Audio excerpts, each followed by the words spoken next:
alors qu'il faisait la promotion de son prochain long métrage au micro de l'émission On refait la télé sur RTL, Franck Dubosc a révélé ce qui le dérangeait dans sa statue de cire au musée Grévin.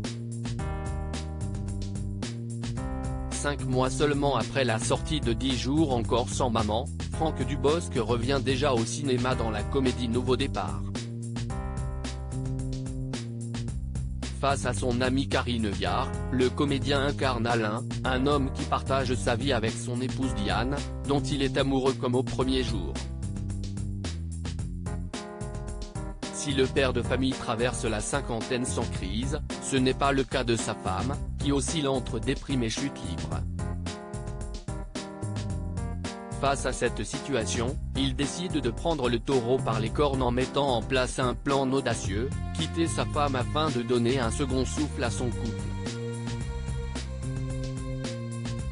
En pleine promotion de son nouveau film, dont la date de sortie est prévue pour ce mercredi 27 septembre, Franck Dubosc a indiqué au micro de RTL ce qu'il détestait dans sa statue au musée Grévin. Ça ne va pas, ce que Franck Dubosc déteste dans sa statue au musée Grévin. Franck Dubosc était l'invité de Jade et Éric Dussart dans l'émission On refait la télé sur RTL ce samedi 23 septembre 2023. CST en révélant son petit rituel improbable pour écrire ses textes que Franck Dubosc a révélé ce qu'il détestait dans sa statue au musée Grévin. Il y a un gros problème de cheveux sur ma statue. J'ai appelé 3 ou 4 fois déjà, et à chaque fois, je suis obligé de leur dire que ça ne va pas. À chaque fois que je vois des photos de la statue avec les gens, je me dis, c'est pas possible, qu'est-ce qu'ils font avec mes cheveux?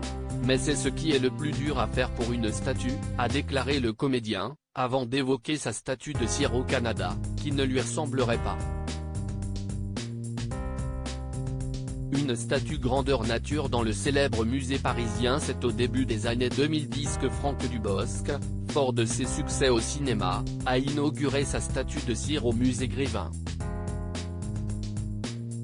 Grand humoriste généreux et proche du cœur des Français, Franck Dubosc est résolument une figure emblématique de la scène artistique française, avait déclaré Bernard Pivot, président d'honneur de l'Académie Grévin.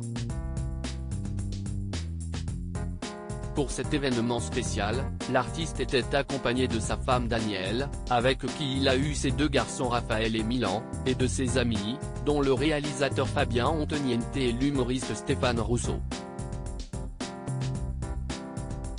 Article écrit en collaboration avec 6 médias.